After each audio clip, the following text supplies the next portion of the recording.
igalt poolt üle maailma.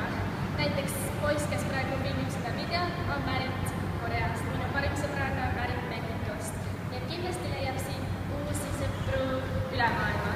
Siin koolis õpitakse IB-programmi järgi, mis tähendab, et me kõik saame valida 6 endale meeldivat õppeainet ja siis 2 aastat 11.–12. klassis õppida ainult neid õppeaineid.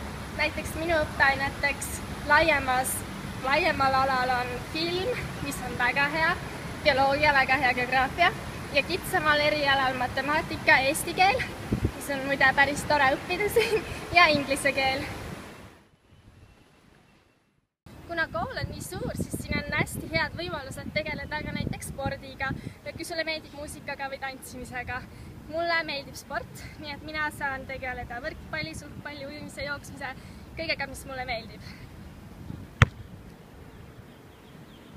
Taamal näete maja, kus mina elan. See on kutsutud boarding house ja seal elavad kõik stipendiumi saanud õpilased. Nagu näete, siis ma kannan koolivormi. Seda kannavad kõik 11. ja 12. klassi õpilased, aga ainuke kohustuslik osa on see valge särk.